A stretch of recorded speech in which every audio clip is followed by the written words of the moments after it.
minha casa, ela nunca teve... A minha mãe sempre fez de tudo, mas nunca existiu aquela preocupação, sabe, vamos vacilar só no final de semana, durante a semana vamos comer um pouco mais.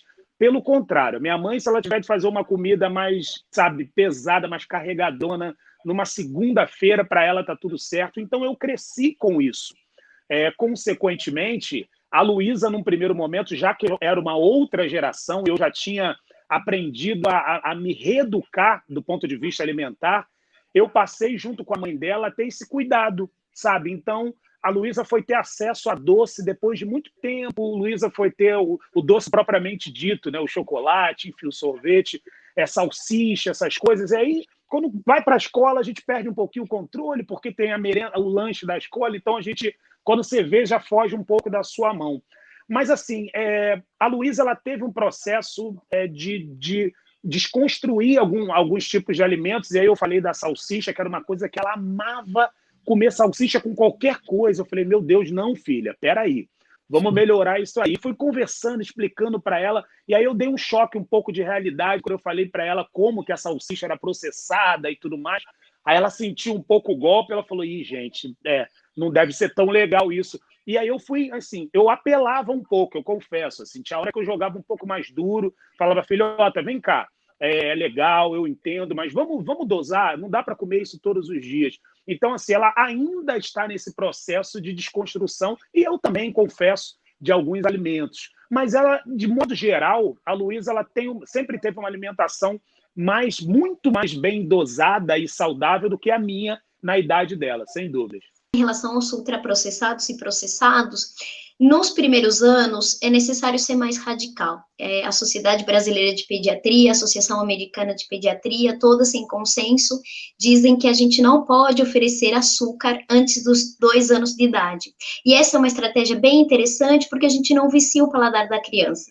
Então, como a criança não sabe, não reconhece o sabor de uma guloseima, então a vontade que ela vai ter de experimentar é muito menor do que aquele que já está acostumado, né?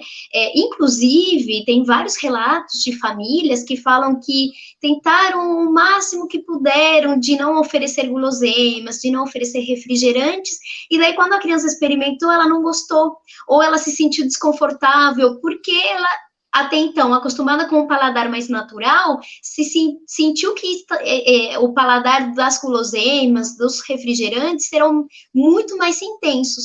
Então, acontece aí um efeito bem interessante, e a gente acha que vai acontecer uma coisa e, de repente, acontece outra, a criança não se identifica e não gosta. Então, a primeira sugestão que eu coloco é realmente façam igual o Rafael, quanto mais puder adiar esse tipo de alimentos, melhor, porque ele não agrega nenhum valor nutricional, pelo contrário, então, fica muito mais fácil você construir um paladar saudável. Eu falo que é muito injusto exigir que uma criança goste de maçã, que goste de pera, se a gente oferece todos os dias chocolate, gente. É claro que depois a criança vai comer uma fruta, vai comer um legume, e esse paladar está completamente viciado, e ela não vai querer, não vai ter o prazer de experimentar o sabor do natural. Então, se puder adiar, melhor. Agora, vai chegar uma hora que não tem como privá-la, tem os aniversários, tem as questões sociais, né? Ou uma lembrancinha, um presentinho que um amigo deu e é uma guloseima. A relação que a gente precisa ensinar para a criança é que tudo bem, mas que nós não podemos comer todos os dias. Então, de colocar ali na semana, talvez a guloseima, tudo bem, ela pode ser consumida, mas de uma forma equilibrada. E o equilíbrio é tudo na vida. Assim, a criança começa a ter uma relação gostosa com a alimentação, tanto aqueles alimentos considerados prejudiciais à saúde, quanto os naturais. E a gente evita várias doenças relacionadas com a alimentação, principalmente os transtornos, né? Porque depois, com o tempo, a criança começa a pensar, poxa, eu não posso comer chocolate, mas eu estou comendo, e aí nasce uma culpa, ou depois pode nascer uma compulsão alimentar. Então, a ideia, quando a criança depois cresce e a gente consegue explicar, é fazer combinados, que nós não podemos comer todos os dias, mas estabelecer, por exemplo, um dia na semana a refeição livre, que, na verdade, as crianças e os adultos podem fazer essa refeição livre. Percebam que nós temos 14 principais refeições durante a semana. Que das 14, uma seja uma refeição livre, com certeza não vai impactar se for uma criança que pratica atividade física, que come bem, que toma água, que consome fibras.